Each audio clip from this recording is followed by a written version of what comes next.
Purihin ka, O Diyos, luwalatin at sambahin ang iyong banal at makapangyarihang pangalan. Dahil kayo, O Diyos, ang karapat-dapat tumanggap ng pinakamataas na papuri at pagsamba mula sa inyong mga nilikha. Maraming salamat, aming Ama, sa inyong dakilang pag-ibig sa buhay ng bawat isa sa amin. Na inyong pag-ibig ay mapagwalang hanggan, ang iyong habag ay hindi nagmamaliw, dahil dakila ang iyong katapatan. Salamat sa iyong katapatan sa buhay ng bawat isa sa amin. Kung hindi man kami tapat, kayo ay nananatiling tapat. Salamat sa panibagong umaga, sa panibagong araw at buhay na pinagkaloob niyo po sa amin. Salamat sa pagkakataon na ito na muli niyong iginawi ang aming mga panyapak sa lugar na ito at nagkaroon ng tamang desisyon ang buhay ng bawat isa na unahin kayo sa araw na ito. Na sa bawat umaga at araw na inyong nilikha ay mayroon kayong kamangamang bagay na inyong ginagawa. Patuloy naming masilayan, O Diyos, yun, at patuloy naming ina-acknowledge ang inyong kadakilan, katapatan sa aming mga buhay. Salamat, aming Ama, sa inyong mga salita na aming pagbubulay-bulayan at ibabahagi sa oras na ito.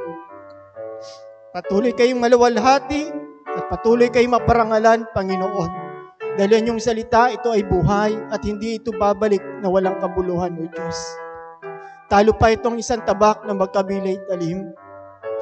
Hayaan niyo, Diyos, na patuloy niyong buksan ang aming puso na handang tumanggap ng inyong mga salita at patuloy niyong buksan ang aming spiritual na kaisipan, maging ang aming kaisipan, Panginoon, ang aming pandinig upang lubusan naming maunawaan ang inyong mensahe sa buhay ng bawat isa sa amin sa pamamagitan at patnubay niyong dakilang Espiritu sa aming kalagitnaan na siyang aming dakilang tagapagturo at ina-acknowledge namin po ang banal na Espiritu sa oras na ito. Take your praise, Lord.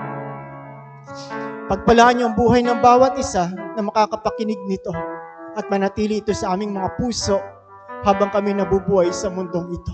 At kayong aming maparangalan sa aming mga buhay, sa aming paglilingkod sa inyo, at kayong mataas at kami ang siyang patuloy na mababa. Purihin ka, luwalatiin ka sa tanging pangalan ng aming Panginoon Jesucristo at ay magsabi ng Amen and Amen. Manatili lang po tayong nakatayo. Manatili lang po tayo nakatayo. Pakisama po ako sa pagbasa ng salita ng Panginoon sa Book of Matthew. Mateo chapter 20 verse 20 to 28. Nais kong basahin po ito sa magandang balita, Biblia. Nandun na po ba ang bawat isa? Mateo chapter 20 verse 20 hanggang 28. Dahil hindi ko alam po na ang tema ho ay a service pala, no? Pero binigay sa akin ng puso, umaga, nagugas ako na, prepare ako ng umagahan namin ho. Umano sa akin yung title na ito, saka itong verse, pero hindi ko alam about service pala po. Ano po? Sige po. Verse 20, lumapit kay Jesus ang asawa ni Zebedeo, kasama ang kanyang mga anak. May ibig siyang hilingin, kaya't lumuhod siya sa harapan ni Jesus. Ano ang ibig mo? Tanong ni Jesus. Sumagot siya, sana'y ipagkaloob ninyo sa dalawa kong anak na ito ang karapatan na makaupong katabi ninyo sa inyong kaharian. Isa sa kanan at isa sa kaliwa. Hindi ninyo nalalaman ang inyong hinihingi, sabi ni Jesus sa kanila. Mababata ba ninyo ang hirap na babatahin ko? Opo, tugon nila. Sinabi ni Jesus, ang hirap na babatahin ko'y babatahin nga ninyo. Ngunit wala sa akin ang pagpasya kung sino ang mauupo sa aking kanan at sa aking kaliwa. Ang mga luklukang sinasabi ninyo ay para sa mga pinaghandaan ng aking Ama. Verse 24. Nang marinig ito ng 10 alagad, nagalit sila sa magkapatid. Kaya't pinalapit sila ni Jesus at sinabi sa kanila, alam ninyo na mga pinuno ng mga hintil ay nag-ahari sa kanila at ang mga dinadakila ang siyang nasusunod. Ngunit hindi ganyan ang dapat umiral sa inyo. Sa halip, ang sino man sa inyo na ibig maging dakila ay dapat maging lingkod. At sino mang ibig maging pinuno ay dapat maging alipin ninyo, tulad ng anak ng tao na naparito. Hindi upang paglingkuran, kundi upang maglingkod at ialay ang kanyang buhay upang matubos ang marami. Ang Diyos nawa ang patuloy ng pagpapala sa pagkakabasa ng kanyang buhay, banal at makapangyarihang salita. Makakaupo na po ang bawat isa. Isang pinagpalang umaga po sa buhay ng bawat isa. Amen po. Bigyan ho nga natin isang best clap offering ang ating Panginoon sa oras ho na ito. Hallelujah. Second Sunday po. Hallelujah. Ito po yung bagamat yung verse o topic na ginamit sa team ho natin, Arise and Build, a service-oriented ministry. Hindi na ako from chapter 25 po about talent. Pero nice ko po kayong dalhin sa lugar, sa text na ito at namais kong ibahagi sa inyo. For the second time, 2 times ko na po itong ginamit, itong title ho na ito.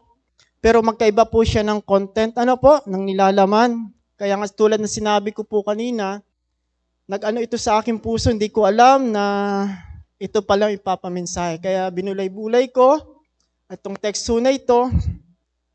Kaya't napakaganda pala kung bakit sinabi pala ng Panginoon Jesus na just as the Son of Man did not come to serve but to serve.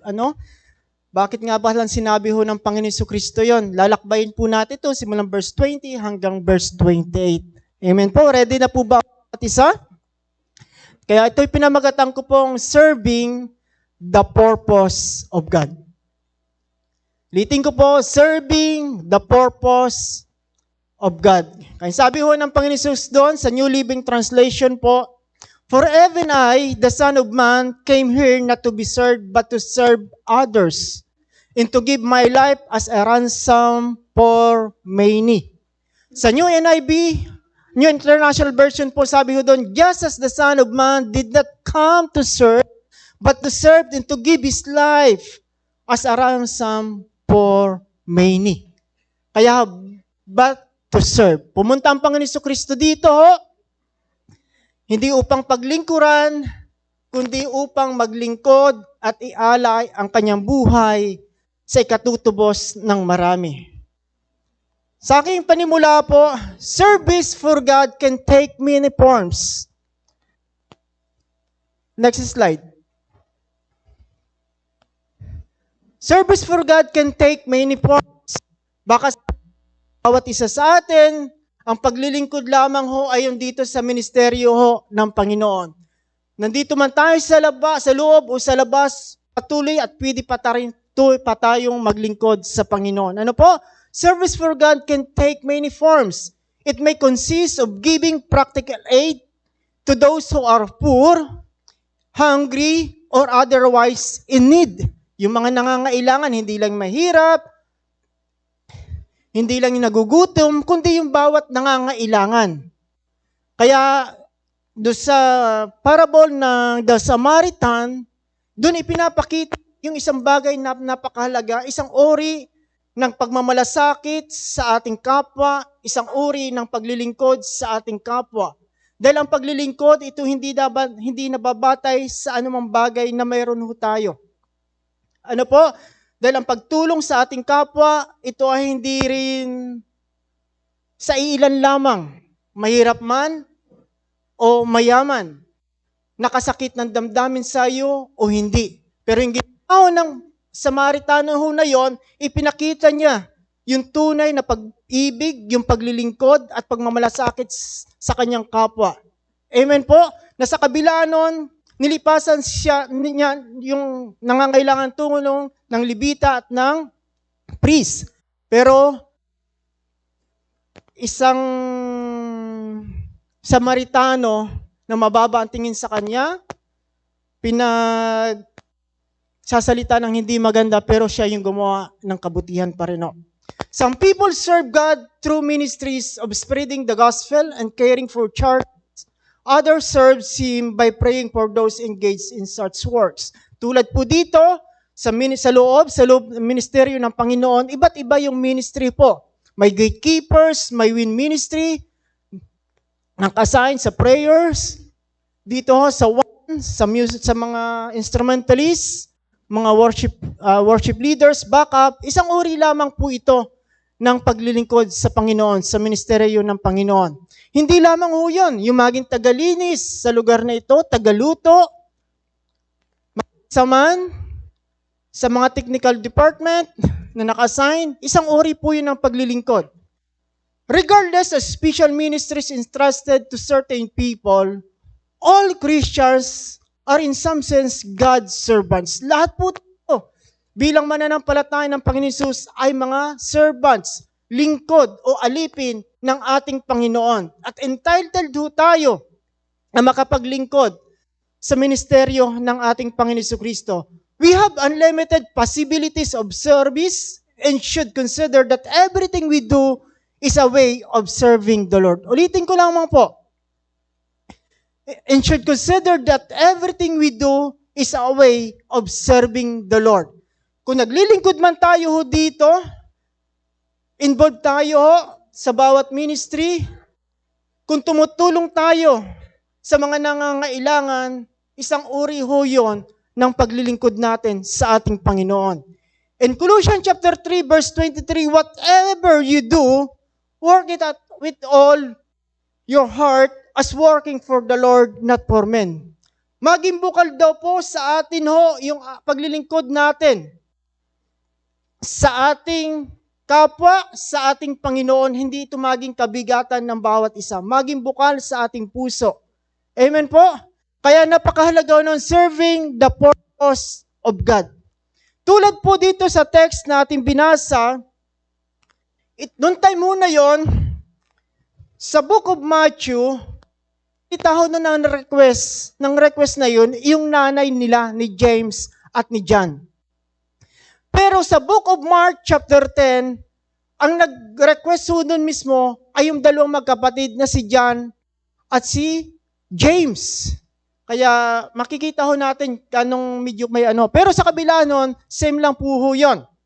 Pero sa kabila ho nun, mayroon iba't iba silang pananaw, desire, ambition, interest sa kanilang mga buhay. Kaya dumating sa point, naggalit ho yung 10 alagad ng Panginoon Hesus doon sa dalawa kasi narinig nila yung request ng nanay. Kaya pinalapit sila ng Panginoon Hesus at tinuro kung ano ang dapat nilang gawin. Amen po? At napakahalaga po yun. Kaya bakit sinabi ho ng Panginoon Jesucristo, yung verse 28, just as the Son of Man, na pumunta dito, hindi upang paglingkuran, kundi upang maglingkod at alay ang kanyang buhay sa ikatutubos ng marami. Kaya first, the improper perspective and serving. The improper perspective and serving. Kailangan maunawaan po natin. In verse 24, 20-24, sabi ho dito, lumapit kay Jesus ang asawa ni Zebedeo, kasama ang kanyang mga anak. May ibig siyang hilingin kahit lumuhod siya sa harapan ni Jesus. Ano ang ibig mo? Tanong ni Jesus, sumagot siya. Sana ipagkaloob niyo sa dalawa kung anak na ito ang karapatan na makaupong katabi niyo sa inyong kaharian. Ito yung request ng nanay ni James at ni John. Pero sa kabila po nun, hindi niya naunawaan kung ano ba yung kanyang sinasabi at kalagayan ng tunay at maayos na paglilingkod at pagsunod sa Panginoon. At sa kabila ho nun, sa kanilang sarili, may mga desire at nais sila. Kaya nagalit ho yung 10 alagad. Next slide.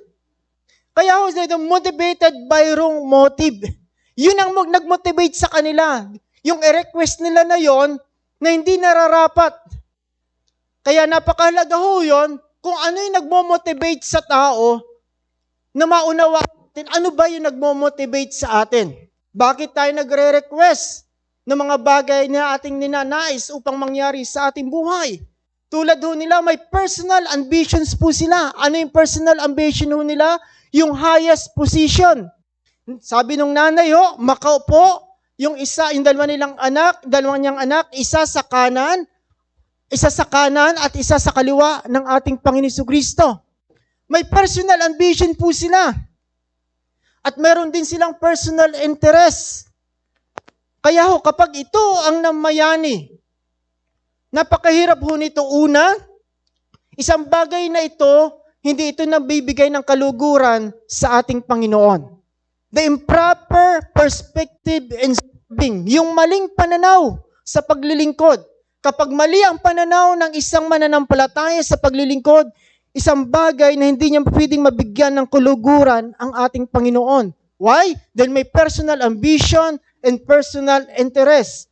At pangalawa, pwedeng ito yung isang maging dahilan ng hindi pagkakaunawaan sa loob ng ministeryo ng Panginoon. Bigyan ko po kayo ng halimbawa. In Matthew chapter 6, itinuturo dito ng Panginoon Hesus yung patungkol sa ginagawa ng mga Pariseyo about giving, about prayer, and about fasting. Dahil nagbibigay ang mga Pariseyo noong time ho na yon upang makilala sila, upang purihin sila ng tao, nananalangin sila sa pangapanulukandaan upang makilala at makita ng mga tao na sila'y nananalangin. Pero sabi ng Panginoon, tinanggap na nila ang kanilang gantimpala. Hindi nararapat at karapat-dapat yung kanilang ginagawa sa harapan ng Panginoon Jesucristo. Nais natin basahin yon in Matthew chapter 6. Sabi ng Panginoon Hesus, pag-ingatan ninyo na huwag maging pakitang tao lamang ang paggawa ninyo na mabuti. Kapag ganyan ang ginawa ninyo, wala kayong matatamong gantimpala buhat sa inyong amang nasa langit. Kasi nga po, mali yung kanilang pananaw sa kanilang pagbibigay. Mali yung kanilang pananaw sa kanilang pagtulong sa kanilang kapwa. Mali yung kanilang pananaw sa kanilang ginagawang pananalangin at pag-aayono. Kaya napakalaga sa ating buhay, mayroon tayong maayos na pananaw. Amen po? Upang hindi dumating sa point yung mga bagay na hindi nararapat at kalugod-lugod sa Panginoon. Kasi nagmumotivate sa kanila yung wrong motive. Kaya anong dapat ho nating gawin? First, know the reason why you are serving. Alamin natin ang ating sarili. Itanong natin sa ating sarili, bakit ba ako naglilingkod? Bakit ba ako nais mag-commit at maglingkod sa Panginoon? Bakit ba ako nagbibigay sa aking kapwa? Bakit ba ako tumutulong sa aking kapwa? Know the reason. Ano yung motive ng bawat isa? In Romans chapter 16 verse 18, sabi daw, such people are not serving Christ, our Lord. Hindi daw po lahat ng ibang tao ay naglilingkod sa ating Panginoon Jesucristo. They are serving their own personal interest. Maliliwanag po yung sinabi ho ni Paul. Naglilingkod daw po sila dahil sa kanilang personal interest. Kaya, know the reason why you are serving at bakit din natin nais maglingkod. Amen po? Second, know your God whom you will serve. Dapat kilalanin natin sino ba yung Diyos na aking pinaglilingkuran? Sino ba ang Diyos na gumawa at lumikha ng langit at ang lupa? Sino ba ang Diyos na nais kong paglingkuran ng buong puso? In Psalms chapter 2 verse 11, sabi doon, serve the Lord with fear and rejoice with trembling. Ipinag-uutos na nga po yun. Sabi doon, serve the Lord with fear. Ito po yung tinatawag na reverential fear, yung banal na pagkatakot sa Panginoon. May lubusan tayong paggalang at pagrespeto sa ating Panginoon. Kaya ang paunawa at paalala na David kay Solomon, noong time na si Solomon na nag-ahari para itayo yung temple, isang paalala niya sa kanyang anak upang siya'y magtagumpay sa kanyang buhay bilang kahalili, isang hari ng bansang Israel. Sabi niya in 1 Chronicle chapter 28 verse 9, sabi dito, acknowledge the Lord of your father. Kilalanin mo ang Diyos ng iyong ama and serve Him with wholehearted devotion. Napakalalim po nun, yung wholehearted devotion. Kapag kilala natin ang Diyos na ating pinaglilingkuran, may bibigay natin yung pinakamainam at buong puso na paglilingkod at magbibigay ng kaluguran sa ating Panginoon. Amen po ba? Kaya sabi doon, acknowledge the Lord of your father and serve Him with wholehearted devotion and with a willing mind. Why? Sabi niya, for the Lord searches every heart and understands every motive behind the thoughts. Kita natin po yung reason bakit sinabi niyan. Sabi niya, for the Lord searches, ang Diyos lang ang siyang nakakasaliksik ng ating puso, maging ng ating kaisipan, ng ating motibo. Sabi niya, for the Lord searches every heart and understands every motive behind the thoughts. Kaya the improper perspective in serving, ma-correct po natin yon. Hindi maging mali yung ating pananaw sa paglilingkod. Isang halimbawa pa rin ho dito in Leviticus chapter 10 verse 3. Doon sa dalawang anak ho ni Aaron, silang lahat po ay naglilingkod sa templo ng Panginoon. Pero sa dumating sa point ng dalawa ho na yon, sa kanilang paglilingkod, sila ay namatay. Naghandog sila sa Diyos na nga po na hindi nararapat. At hindi sila worthy sa harapan ng Diyos. Kaya sila namatay. Tinupok sila ng Diyos. In verse 3, sinabi ito ng Diyos sa pamamagitan ni Moses at sinabi kay Aaron, sabi ng Diyos, dapat akong kilalaning banal ng sino mang lumalapit sa akin at dapat akong parangalan sa harap ng mga tao. Kaya, know your God whom you will serve. Ang Diyos ay banal.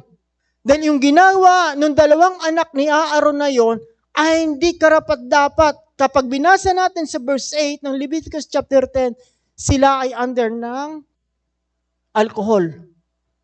Pinapakita ho dito sa paglilingkod, napakahalaga. Una, kilala natin ang Diyos na ating pinaglilingkuran at paglilingkuran upang maibigay natin yung pinakamainam at bumpusong paglilingkod. Nalalapit tayo sa Kanya every time, worthy tayo sa Kanyang harapan. Amen po? At napakahalaga mga kapatid na yon sa ating mga buhay bilang mananampalataya at lingkod ng ating Panginoon Hesus na makilala pa natin ng lubusan sa malalim at biblikal na kapamaraanan ang Diyos na tumawag, nagmahal, nagligtas sa buhay ng bawat isa sa atin. Know your God. Amen po? Kapag ganun po ang ating pananaw sa ating sarili, sa ating buhay at kilala natin ang ating Diyos, na ibibigay natin yung pinakamainam. Amen po. In Philippians chapter 3, naalala ko sabi ni Paul, isang adhikain niya sa kanyang buhay, makilala pa niya ang Panginoon Hesus ng lubusan. Second, the fundamental truth and serving. Dito po, ikinorek ng Panginoon Jesucristo yung sinabi nung nanay ni John at ni James. In verse 25-27, sabi ho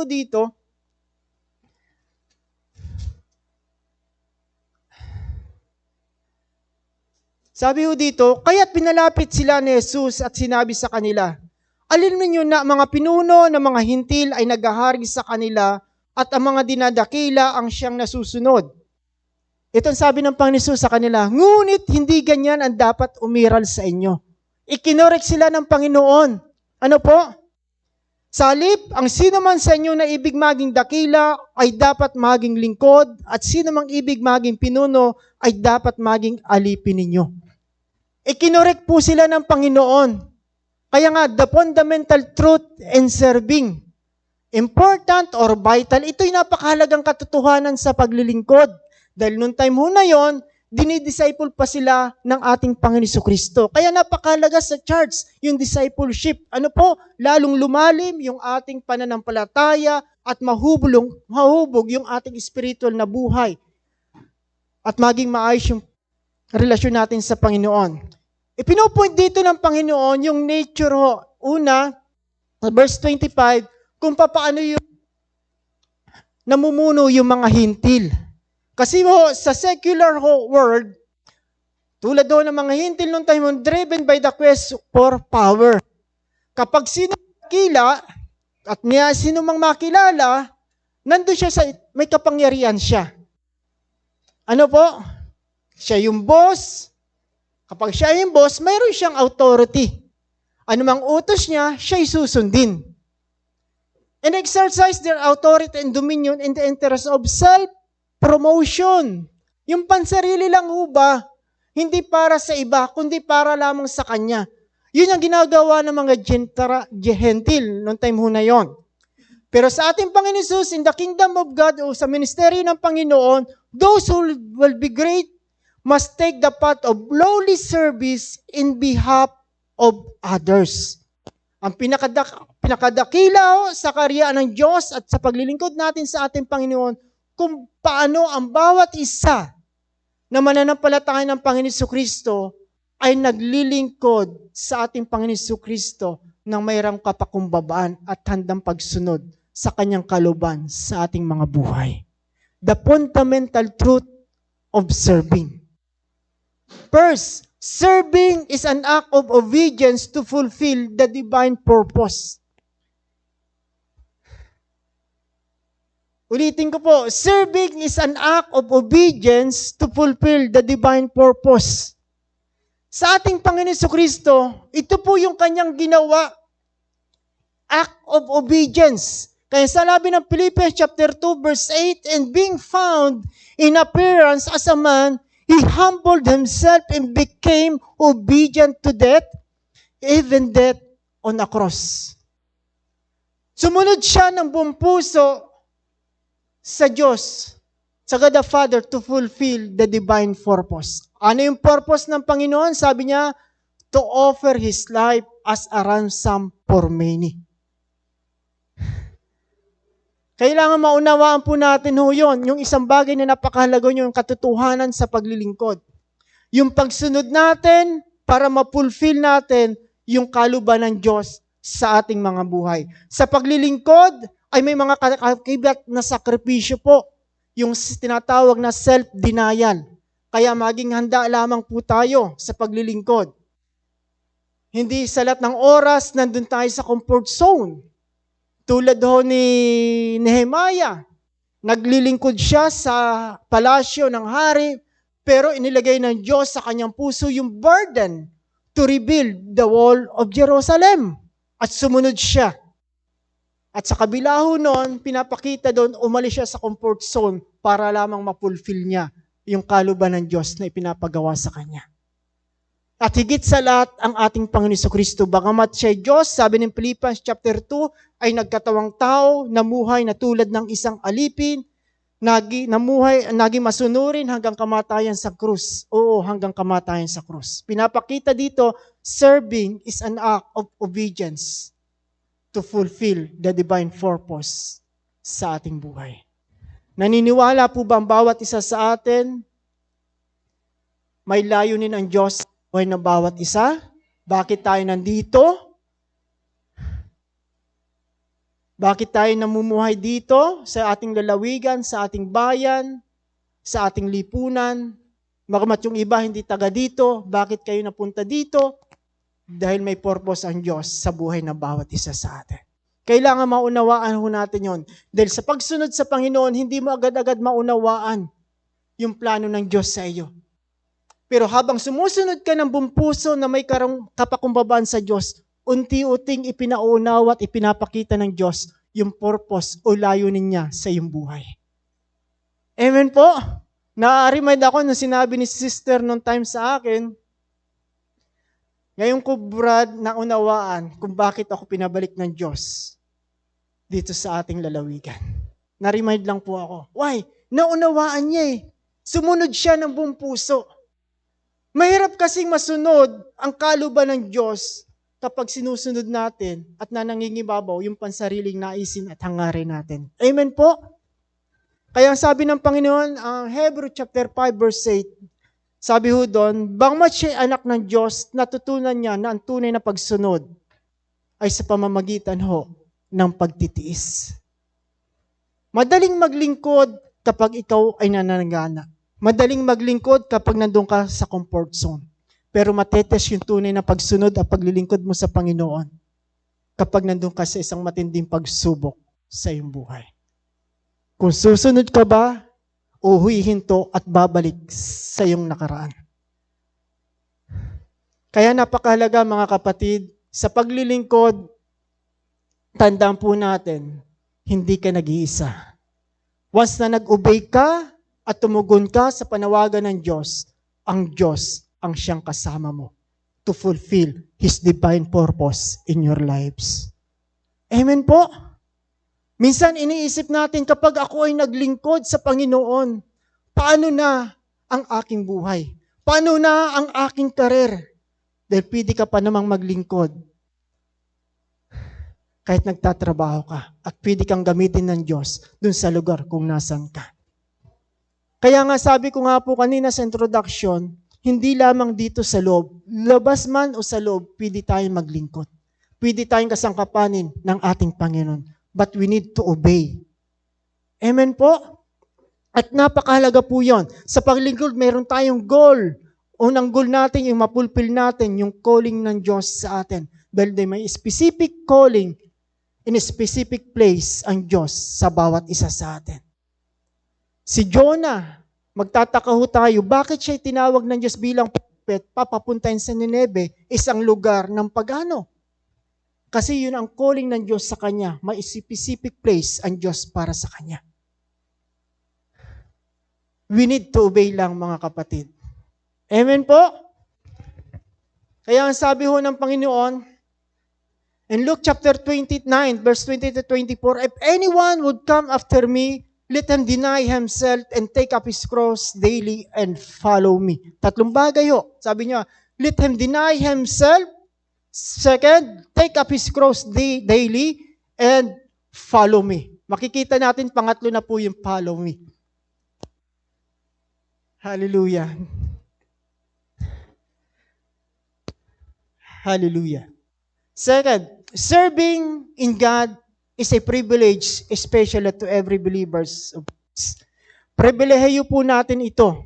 Ano ibig sabihin po ng privilege? Having a special rights. Yung word na special. Hindi po lahat ng tao ay naglilingkod at makapaglilingkod sa tunay na Diyos. Ang tanging makapaglilingkod lang sa tunay na Diyos ay yung bawat isa na sumampalataya ng buong puso sa Panginoon Hesus. Yung bawat isa po sa atin. Dapat malinaw po ito sa bawat isa sa atin. Amen po? Kaya kung kung tayo ay mananampalataya ng Panginoon Hesus, ito ay isang pribileyo sa bawat isa sa atin. At kung alam natin itong isang pribileyo o having special rights sa bawat isa sa atin, ito'y binibigyan natin ng lubos na pansin, grinagrab ho natin ito at iniingatan natin ito at hindi ito masayang. Ang pribileyo ay minsan lang ibinibigay sa nararapat po. Kaya nga sabi ni Paul in New Living Translation, Ephesians chapter 3 verse 7, by God's special favor and mighty power, I have been given the wonderful privilege of serving Him by spreading this good news. Sabi po niya doon, I have been given the wonderful privilege of serving God. Ibig sabihin, grinab man niya yon, binigyan ng pansin at pinahalagan niya sa kanyang buhay. Ikinumit niya ang kanyang sarili. Kaya naman sabi nga niya, inari kong lahat ang kalugihanan, lahat ng bagay, amtan ko lamang si Kristo. Walang halaga sa akin ang aking buhay. Mas tupad ko lang at masunod ang ipinagagawa sa akin ng ating Panginoon Kristo. Napakahalaga po mga kapatid. Minsan sa isang punto, sabi ng isang kabataan nung time ho na yon, Lord, nangako siya sa Panginoon, ako ay maglilingkod. Pero nag-aaral pa lang ho ako, sabi niya. Kung pwede lang ho, makatapos lang ako ng pag-aaral sa kolehiyo at maglilingkod ako sa inyo. Nakikita niyo po taman ang sitwasyon ko, maging ng aking mga mahal sa buhay. At nagdarahop lang kami. Dumating sa point ng kabataan ay nakatapos ng pag-aaral sa kolehiyo at biniyayaan siya ng trabaho. Lord, kailangan ko muna mag-ipon para makatulong sa aking mga mahal sa buhay. At next, sa kanyang pagdatrabaho, nagkaroon siya ng pamilya at nagkaasawa at nagkaroon siya ng anak. At nahambalang na naman yung kanyang pangako sa Panginoon hanggang sa dumating sa point na siya'y tumanda. At uugod-ugod na siya. At nariman siya, may pangako pala ako sa Panginoon. Ang point ko ho dito mga kapatid, minsan may time na kinukumbik na tayo ng Panginoon. Minsan nahahadlangan yung estado ng ating buhay, yung ating pamumuhay. Kaya nga in obedience, required lagi yung faith. Humakbang ka na mayroong pananampalataya. Tulad ng sinabi ko po kanina, once na sumunod ka sa Panginoon, hindi ka nag-iisa. Hindi ka niya iiwanan. Nandyan siya lagi sa tabi ang ating Diyos para i-back up ka to fulfill His divine purpose in your life. Amen po. Kaya ako nasasabi mga kapatid yun, napatunayan ko yon kung gaano katapat ang Diyos sa aking buhay. Nakwento ko nga sa aking ibang mga kapatiran, yung mga sinusuot ko dito ho, ipinuprovide ng Diyos yun sa pamamagitan ng aking mga kapatid. Wala ako ni isamang binili na pansuot ko every Sunday dito. Nagtiyaga ako nung time ho na yun, 3 baro lang sinusuot ko palit-palitan. Pero hindi ako nag-give up. Pero dumating ang aking buhay, gusto ko na rin at bumalik sa dati na pinagtatrabuhan ko, tinatawagan ako ng aking boss. Tinanong ko sa aking sarili, ano yung mahalaga sa akin? Yung kikitain ko doon ay pansamantala lamang. May kitain man ako wala dito, pero mayroon Diyos naman ako mag-iingat at mag-provide sa akin, maging sa aking pamilya. Amen po. Yung maibibigay ko sa aking mga mahal sa buhay, sa pamamagitan ng pagtatrabaho ko, limited lamang yon. Pero yung maibibigay ng Diyos kapag ako'y sumunod, walang hanggan yon. Covered kami ng banal na dugo at protection ng Panginoon. Amen po.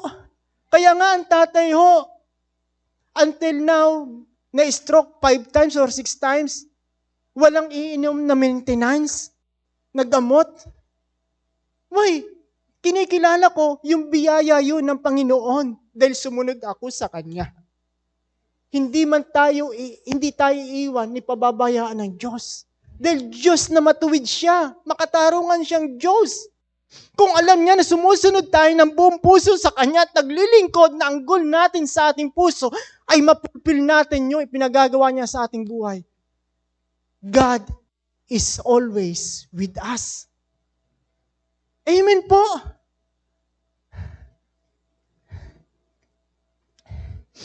Kaya nga serving, God has a place for us to serve. Because we are called to serve. May lugar po tayo para tayo maglingkod. Binigyan tayo ng talent, ng capabilities and abilities ng Diyos sa bawat isa sa atin, I-treasured lang po natin ho yun. Kapag na-treasured ho natin ito, ialay ho natin sa paglilingkod sa Panginoon. Huwag niya ating isipin na ganito ako isa, ganito lamang. Tingnan natin ano yung magagawa ng Diyos kapag ako'y sumunod sa Kanya. Huwag nating tingnan ang ating sarili dahil limitado ang ating kakayanan, kundi tingnan natin ang magagawa ng Diyos kapag sumunod tayo sa Kanya. Kaya ang sabi ng Panginoon, naalala ko, nagpapaalam sa Kanya, sabi niya, Panginoon, susunod po ako sa iyo, pero may kondisyon. uuwi muna ako upang ipalibing ko ang aking amang namatay. Pero sabi ng Panginoon, hayaan mo na yon. Pinapakita ho dito yung cause of discipleship. Sumunod ka na sa akin. Bahala na yung mga bagay sa nakaraan. Minsan ang tao ho, may kondisyon. Napakahirap ho yung mangako sa Diyos. Alam niyo po ba, pag nangako tayo sa Diyos, dapat natin tuparin. Kasi naranasan ko po ito, nirebuke ako ng Panginoon.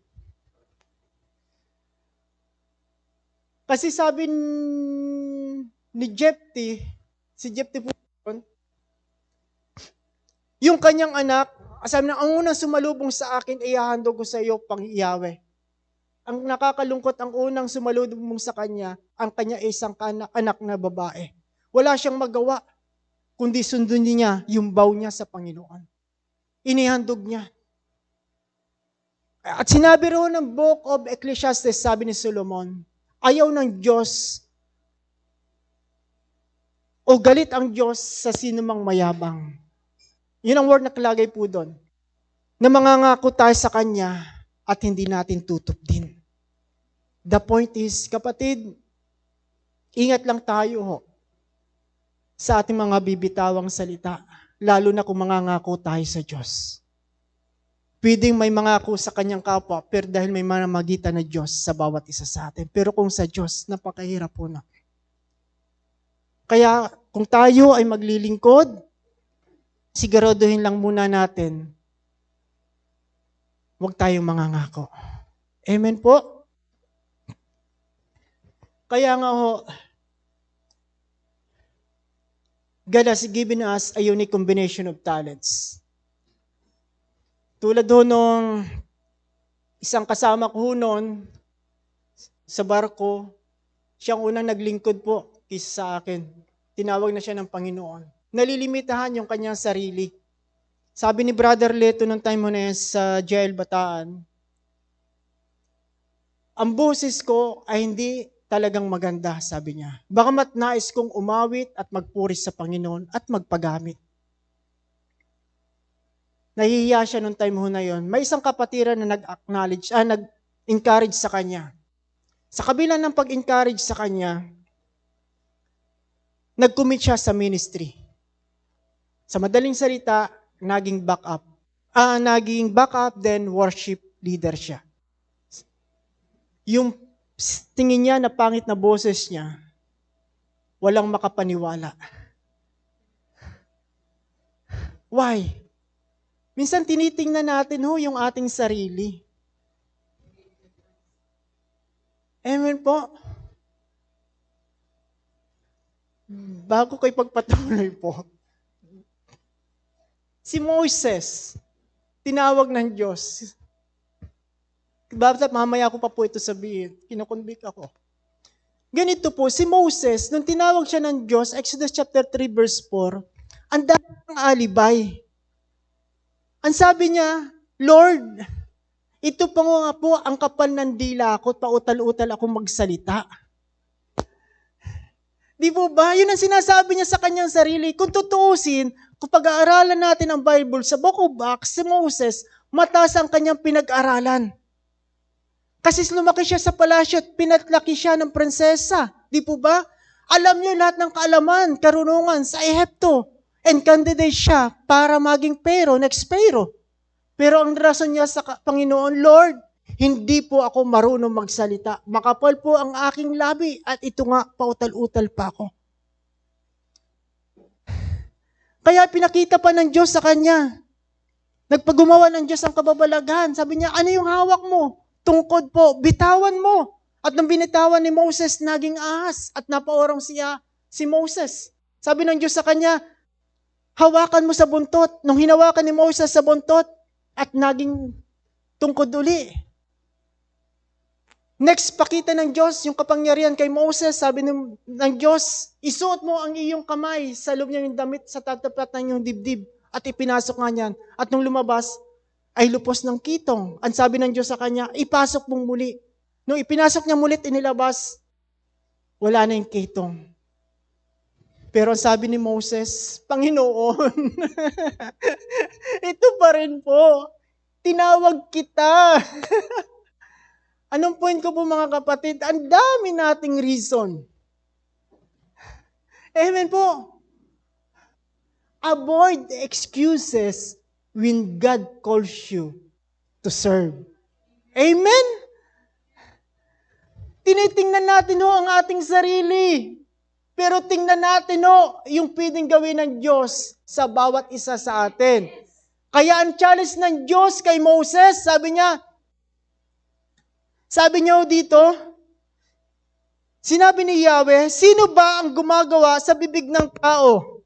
Sino may kapangyarihan para maging bingi o pipi ang isang tao? At sino rin ba nagbibigay ng paningin at may kapangyarihang bumulag? Hindi ba akong si Yahweh? Kaya lumakad ka na, tulungan kita sa pagsasalita at tuturo ko sa iyo ang sasabihin mo. Isang challenge ito kay Moses at isang challenge ito sa buhay ng bawat isa sa atin. Sino ang may likha sa atin? Sino ang may likha sa ating mata upang tayo makakita? Sino ang may likha sa ating pandinig, sa ating tinga upang tayo makarinig?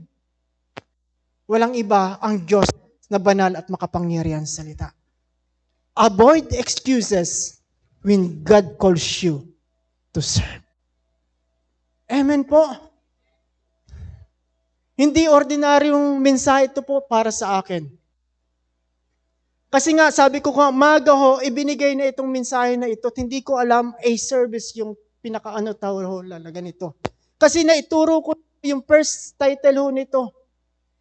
Ibang text ang ginamit to. Kaya mga kapatid, kung tayo man ay nai-encourage, nadidevelop yung faith natin para tayong sumunod at maglingkod. Humakbang tayo mga kapatid. Amen po. Kaya nga tinawagan ako na mag-sidelines noong time na yun, taong 2006, at sasakay ako sa cruise ships. Isa lang sinabi ko, hindi na po, ibigay nyo na po sa iba. Nasisirang ka na ba ng bait at malaki yung kita, nakikitain mo doon? Sabi ng iba sa akin, tumahimik na lang ako dahil ako ang nakakaalam at ang Diyos kung paano ko susunod sa Kanya. Avoid excuses when God calls you to serve. Amen po. Serving is not an obligation but eagerness to serve. Ang paglilingkod po, hindi ito isang obligasyon natin. Ano po? Yung pagdalo natin dito every Sunday, hindi isang obligasyon, kundi ito'y eagerness ng bawat isa sa atin na sasamba sa Diyos. Always do good, especially to those who are in need. Kaya nga sabi ng book of Proverbs chapter 3, verse 27 to 28, sabi dito, huwag niyong ipagkait ang kagandahang loob sa inyong kapwa. Kung ikaw may kakayanan ito ay magawa, kung mayroon ka ngayon ng kanyang kailangan, huwag nang sasabing bukas bumalik at bukas ibibigay. Ibig sabihin ngayon na, mayroong kailangan ng iyong kapwa at mayroong ka namang kakayanan na tulungan siya, huwag mo nang ipagpabukas. Ipinapakita dito yung concern natin sa ating kapwa at kung paano tayo nakikipagkapwa. Gano'n tayo nagpapahalaga sa kanya. Pero sa panahon na ito ngayon, napakahalaga gamitan din natin ng wisdom. Minsan may mga tao na tinutulungan na natin, sa kabila doon, nagtitake advantage. Ang point ko lang dito, maging aware, at gamitan din natin ng wisdom. May mga tao pa rin paulit-ulit, bang matinutulungan na natin sila, pero sa kabila noon, nagtitake ng advantage. Kaya nga, serving is not an obligation. Ito ay eagerness to serve. Kung mayroon ka naman pangangailangan at kaya mo naman tulungan siya, tulungan mo na. Huwag mo nang ipagkait. Kung mayroon nang nagawa na hindi maganda sa kanya, o may nagawang hindi maganda sa iyo, o sa iba, tulungan mo siya. Kung alam mo nangangailangan siya. Tulad ng Samaritano, di po ba? Masama na yung ginawa sa kanya ng isang Hudyo na yun, pero sa kabila ng pagmamalasakit niya sa kanyang kapwa, tinulungan niya. Huwag mong ipagkait yung mabubuting bagay sa iyong kapwa, bagamat nagkasala siya sa iyo. Kung may mga gawa at kung tamad man siya, tulungan mo siya. And someday, marirealize niya yon na mali yung kanyang ginagawa at maikukorek mo man siya. Amen po.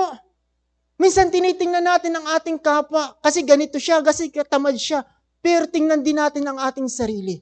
Hindi tayo perfecto. May pagkukulang din tayo. Bigyan mo siya ng pagkakataon pa rin. Kausapin mo siya ng masinsinan na may kalakip na pag-ibig upang maunawaan niya yung pagmamahal ng Diyos sa kanya. Amen po. Kaya naalala ko yung sinabi ni Brother Eddie sa vision casting noong January.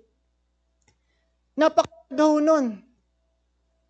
Sabi ho niya doon, sa part ng Bulacan, yung salitang bayanihan. Ang lahat po, sabi niya, ay nagpumapasan doon sa isang kubo na yon. At yung kawayan ay nakapasan sa balikat. At bawat isa ay nagtutulungan. Pero ang napakahirap po noon, sabi niya, kung may isa man doon, hindi pumapasan, kundi nakabitin sa nakabitin doon sa kawayan. Siya'y nagpapabigat para ho mabuhat ng maayos yung isang bahay ho na yon. Amen po. Kaya sabi ho niya, kung yung ang isa na ho na yon ay mawala sa Panginoon at mag-backslide dahil sa iyong ginawa, at dumating sa kanyang buhay, nag-rapture o bumalik na ang Panginoon at hindi nakapanumbalik sa Diyos. Katakot-takot na sumpa ang nakalaan sa iyo. Pwede natin reviewin po yon. Tinandaan ko po yon. Vision Casting 2023 January. Kaya mga kapatid, kung may nagkasalaman sa ating kapwa at sobra-sobra na yung kanyang ginawa sa atin, tulungan pa rin natin siya. Kausapin ng maayos. Kasi baka hindi matatag yung kanyang spiritual na buhay. Naunawa niyo pong ibig ko sabihin? At baka tayo pang maging dahilan ng pagkanyang backslide. At kung dumating sa kanyang buhay na siya'y mag-backslide na, saka natin siya aamu-amuin at bumalik sa Panginoon kung kailang matigas na ang kanyang puso. Amen po, kung may nangangailangan. Kung naging tamad man siya, kausapin for the second time. For the sake. Amen po. Remind ho ako, kung ang isang kaluluwa, sabi ng Book of Matthew, nanumbalik sa Panginoon, libu-libong anghel ang nagkakaroon ng kagalangan sa langit. In contrast, paano kung ang isang mananampalataya na nag-backslide at nawala sa presensya ng Panginoon? Ano ang nangyayari sa kaharian ng Diyos sa kalangitan? Magsasaya rin po ba sila doon? Hindi. Ang kaaway ang magsasaya.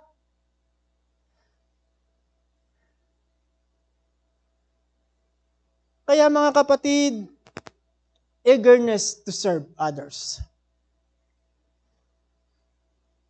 Bigyan natin siya ng pangalawang pagkakataon. Mahirap mawalay sa presensya ng Panginoon at tayong maging dahilan. Amen po. To serve Christ means to serve others, and those who serve others receive God's reward. In Hebrews chapter 6 verse 10, nais kong basahin ho sa Tagalog, makatarungan ng Diyos, hindi niya lilimutin ang inyong ginawa at ang pag-ibig na inyong ipinakita hanggang ngayong ipinakikita sa paglilingkod ninyo sa inyong mga kapwa Kristiyano. Pinapakita ho doon, hindi nasasayang yung kabutihan na ginagawa natin sa ating kapwa. Kaya ang sabi ni Paul in Galatians chapter 6 verse 9 to 10, samantala niyo ang paggawa ng mabuti sa inyong kapwa, lalong-lalo na sa mga kapatid sa pananampalataya. To serve Christ means to serve others, and those who serve others receive God's rewards. God is not unjust. He will not forget your work and the love you have shown Him as you have helped His people and continue to help them. And last, the epitome of serving. Ano po bang ibig sabihin ng epitome?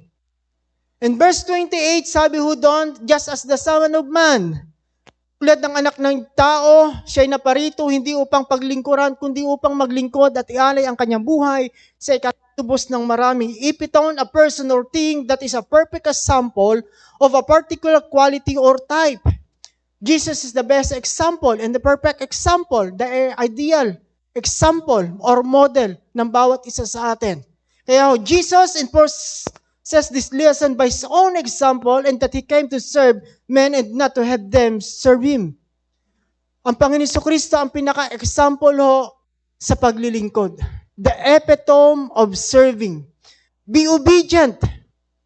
Maging masunurin po tayo. Tulad ng Panginoon Jesucristo, naging masunurin siya at nagkatawang tao at namuhay na tulad ng isang alipin, naging masunurin hanggang kamatayan sa krus. At ganoon din sa bawat isa sa atin. Dahil sabi ho ng Hebrew chapter 5 verse 8, baka siya'y anak ng Diyos, natutunan niya ng tunay na pagsunod ay sa pamamagitan ng pagtitiis. Avoid excuses when God calls you to serve. And last, be faithful. Kasi yung pagiging obedient natin, ito yung first step para sa pagtugon natin sa panawagan ng Diyos sa paglilingkod natin sa Kanya. Kailangan be obedient. Second, be faithful.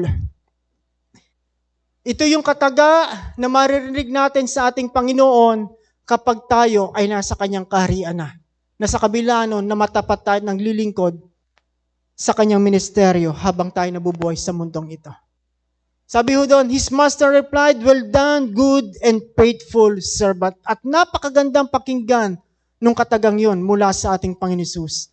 Na siya ang tumawag sa bawat isa sa atin, siya yung ating pinaglilingkuran at siya rin yung magsasabi sa bawat isa sa atin na maririnig natin, well done, good and faithful servant.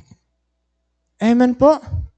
Kaya sa kay Timothy, itong patutuo ni Timothy sa kanya, ni Paul kay Timothy, in 2 Timothy chapter 4 verse 7, sabi ni Paul, I have fought a good fight, I have finished the race, and have remained faithful. Nanatili siyang tapat sa kabilang kanyang matinding pagsubok na kanyang nararanasan, sa kanyang paglilingkod, nabagbag, lumubog ang kanyang sinasakyang barko, papuntang Roma, hinagupit din siya, nilait, pero sa kabila nun nanatili siyang tapat hanggang sa uli ng kanyang buhay. Kaya ang patuto niya, I have remained faithful. Amen po. At sa aking pangwakas po, nais kong iwanan, serve God as Jesus did. Maglingkod po tayo kung paano naglingkod ang Panginoon Jesucristo. Because serving is the purpose of God. Tumayo po tayong lahat.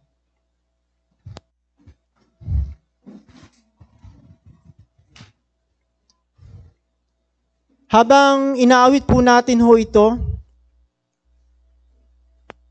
yung servant's heart, patuloy tayong magbulay-bulay po mga kapatid. Kung habang pinapakinggan natin ang salita, ang mensahe ng Diyos sa oras na ito na ibinabahagi ko, ano yung mensahe ng Diyos na nagrema sa iyong puso? Una, dumating ba sa point na nangako ka sa Diyos na siya'y paglilingkuran mo? Ngunit hindi mo tinupad ito.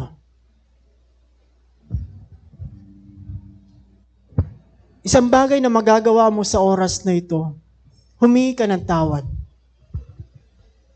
Lumapit ka, then tuparin mo ang iyong pangako sa Panginoon. Second, kung kinukumbit ka na ng Panginoon at nais mo maglingkod sa Kanya. Ngunit tinitingnan mo ang iyong sarili. Na Panginoon, ganito lamang ako. Alalahanin po natin mga kapatid yung sinabi ng Diyos kay Moses. Sino ba ang gumawa ng iyong mata upang ikaw ay makakita? Sino ba ang gumawa ng iyong tenga upang ikaw ay makarinig? Remember mga kapatid, doon sa 12 disciples, yung 5 doon ay mangingisda. Mga ordinaryong tao. Pero sa kabila nun, naging obedient sila. Hindi nila tiningnan yung kanilang sarili dahil may hangganan ang ating lakas, kundi tiningnan nila yung magagawa ng Diyos sa kanilang mga buhay. At kung ikaw naman mga kapatid ay nag-commit na sa Panginoon at dumarating sa iyong buhay, nagkakaroon ka na ng discouragement tulad ni Elijah. Si Elijah ay isang lingkod ng Panginoon. Sa kabila ng pag-uusig sa kanya ni Ahab at ni Jezebel, gusto na siyang patayin. At ang sabi niya sa Diyos, ang request niya, Panginoon, gusto ko na pong mamatay, kunin niyo na po ako. Pero hindi pa tapos ang misyon ni Elijah. Kaya ang sabi ng anghel sa kanya, bumangon ka. For the first time, hindi siya bumangon. Pero for the second time, bumangon siya at kumain muli at lumakas, sabi ng Bible. At nagpatuloy pa siya ng takbuhin. Ang sabi ng anghel sa kanya, bumangon ka. Mahaba pa yung lalakbayin. Kapatid, kung nadi-discourage ka ngayon, alalahanin mo yung sinimulan mo noong time ka na nag-commit sa Panginoon. Kung alam mo ikaw ay tinawag, baka hindi pa tapos ang misyon na pinagagawa sa iyo ng Diyos. Malayo pa yung iyong takbuhin, bumangon kang muli. Amen po. Let's sing Heart of Our Servant. Inanyayahan ko po ang bawat isa na muling lumapit sa unahan nito at nais nyo ipag-pray sa sino mang nais maglingkod at igumit ang kanyang sarili. Inanyayahan kita sa oras na ito sa unahan upang ikaw ay mag-pray. Bumaknang ka, nakalakip yung pusong pananampalataya mo sa Panginoon na alam mo na mayroong gagawin ng Diyos sa iyong buhay. Kung ikaw man ay nangihina, bunga ng iyong pagsubok na iyong naranasan, bunga ng mga persecution sa iyong buhay, bunga ng muli at muli kang magpalakas sa presensya ng Panginoon.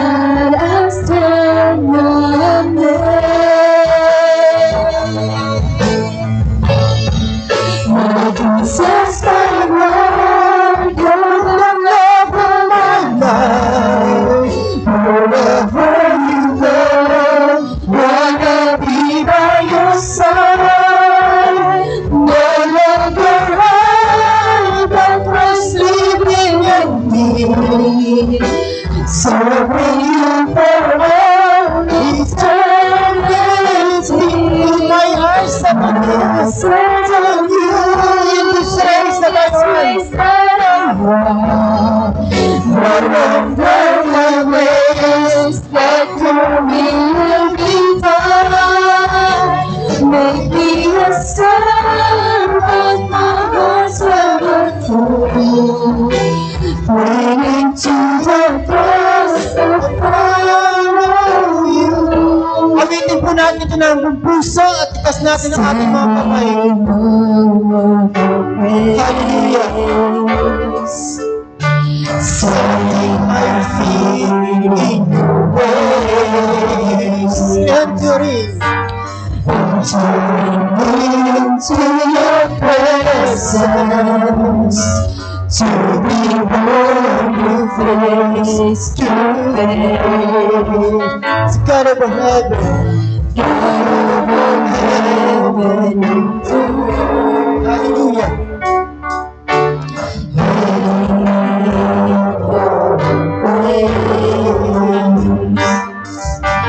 Unfading love that surrounds me. Oh, Christ and my Praise my Jesus, my Lord. Jesus, my Lord, you're the love of my life.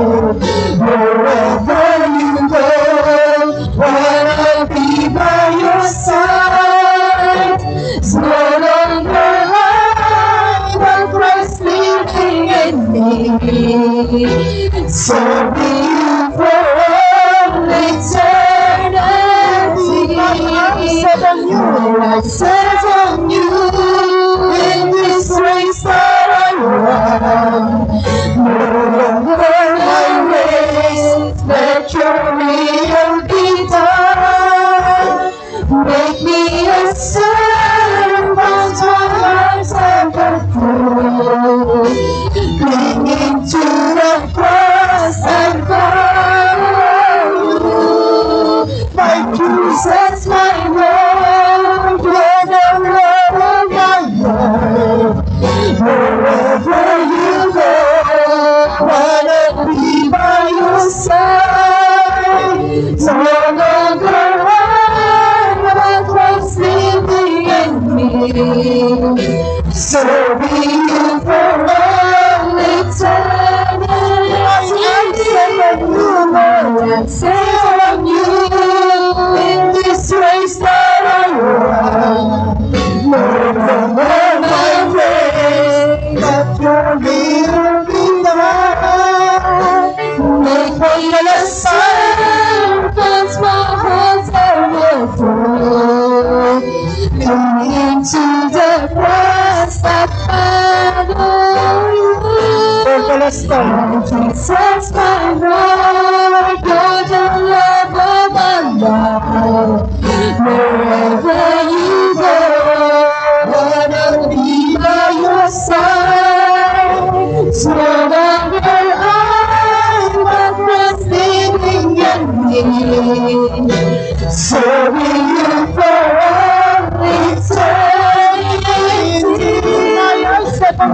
Set on you in this race that I run. No longer my race, let your will be done. Make me a servant, my heart's overflow. Clinging to the cross and follow you.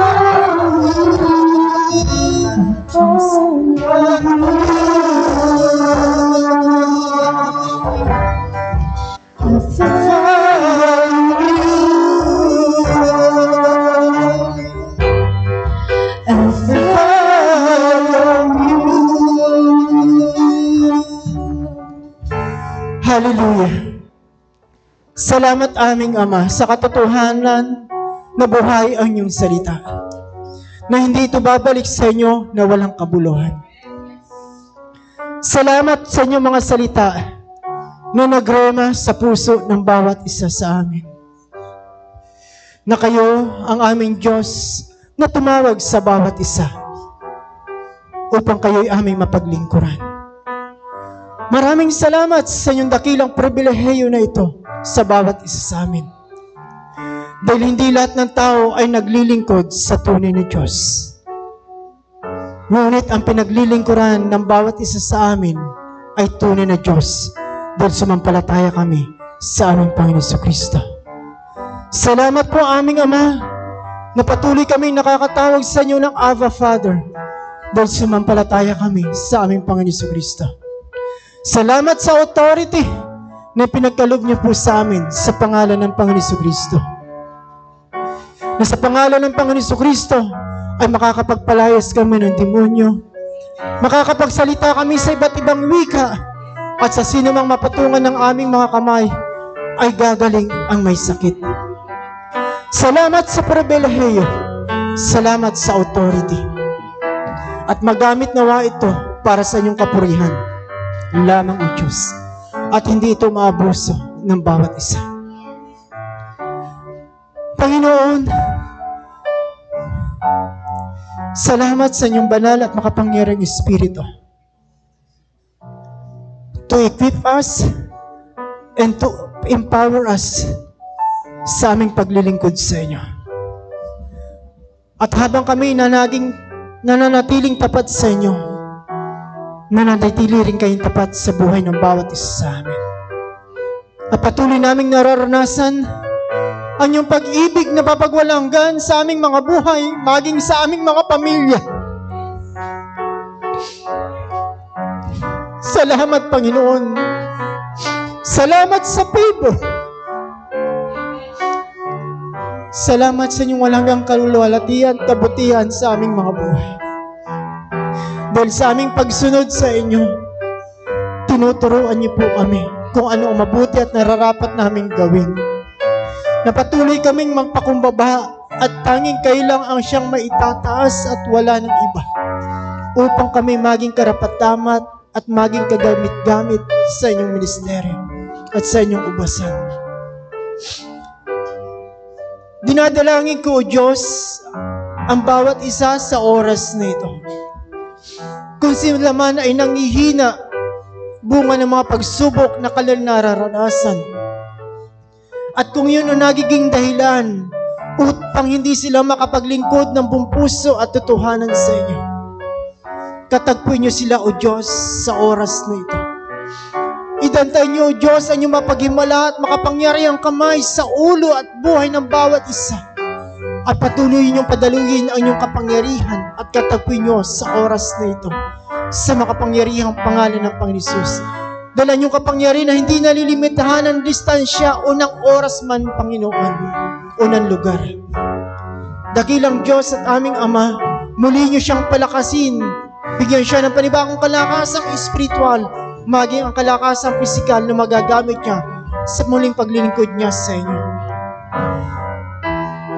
Sana nagnanais na mag-commit, O Diyos, ng kanyang buhay upang ikaw ay mapaglingkuran. Alisin niyo sa kanyang puso yung kabagabagan sa kanyang puso at maging sa kanyang kaisipan na ini-insist ng kaaway sa makapangyarihang pangalan ng Panginoon Jesucristo. Bagkos palitan niyo ito ng kagalakan na bunga ng banal na espiritu at higit sa lahat ng pananampalataya na hakbang siya na ikukumit niya ang kanyang sarili upang ikaw ay kanyang mapaglingkuran. Upang ang iyong panawagan sa kanyang buhay, ito ay kanyang maganap at mapulpil niya ang iyong layunin sa kanyang buhay. Pagpalaan niyo ang kanyang buhay. Tulungan niyo siya na sumunod ng buong puso at ng totohanan sa inyo at manatili naman sa kanyang puso ang katapatan at kapakumbabaan sa paglilingkod sa inyo. Na patuloy niyang kikilalanin na ikaw ang Diyos ang tumawag sa kanya at ikaw ang Diyos na kanyang pinaglilingkuran na matapat na kailanman hindi nagkukulang at nagpapabaya sa bawat isa na matapat na naglilingkod sa inyo. Kayo ang Diyos na hindi sinungaling tulad ng tao. Kung ano ang inyong sinabi, O Diyos, ito ay gaganapin nyo sa tamang panahon. Tulad ng sinabi nyo kay Joshua, Panginoon, lahat ng inyong pangako ay inyong ginanap at wala mang isa na nasira sa inyong pangako. Lahat ng pangako nyo, O Diyos, na yon ay kanilang naranasan. At ganun din, Panginoon, sa buhay ng bawat isa sa amin. Kayo ang Diyos na aming pinaglilingkuran. Tapat kayo sa bawat isa sa amin.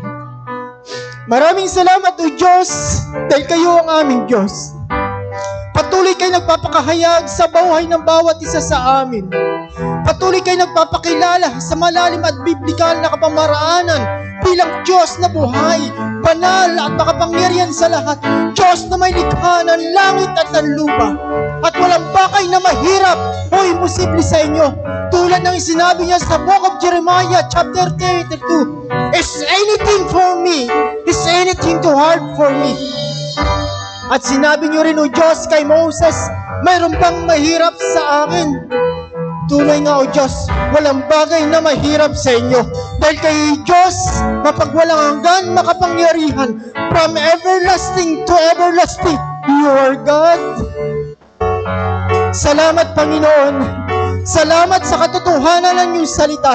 Salamat sa katotohanan ng iyong kapangyarihan. Salamat sa katotohanan na patuloy niyo kaming ini-equip, patuloy niyo kaming ini-empower by the guidance and the power of your precious Holy Spirit. Thank you po, Banal na Espiritu, sa buhay ng bawat isa sa amin. Salamat po sa pakikipag-isa nyo, sa pananahan nyo sa aming mga puso bilang mananampalataya ng aming Panginoon Jesucristo. And once again, my Jesus, my Lord, hallelujah. Jesus, my Lord, You're the love of my life. of the night. Wherever you go, What I will be by your Saan ang ating po natin, mga kapatid? side. No longer I, for eternity. Serving you for all eternity. Sa malakas ng tinig, My eyes on you in this race that I run. No longer my race, let your will be done. Make me a servant, my heart's ever full. Clinging to the cross, I follow you. My Jesus, my Lord, you're the love of my life. Wherever you go, wanna be by your side. It's no longer I, but Christ living in me. Serving you for all eternity. My eyes on you, Lord. Eyes on you in this race that I run. No longer my race, but your will be done. Make me a servant, my heart's ever true. Clinging to the cross, I follow you. I follow you. Aming Ama, maraming salamat po. Ang lahat ng iyong kabutihan, kadakilan, kapangyarihan at pag-ibig sa amin, at ganun din kung anumang nangyari sa oras na ito, sa kabila ng katagumpayan ng iyong gawain, ito ibinabalik lang namin sa inyo, O Diyos. Dahil kayong karapat-dapat tumanggap ng pinakamataas na papuri, pagsamba at palagulawalhati sa tanging pangalan ng aming Panginoon Jesucristo at magsabi ng Amen. God bless you.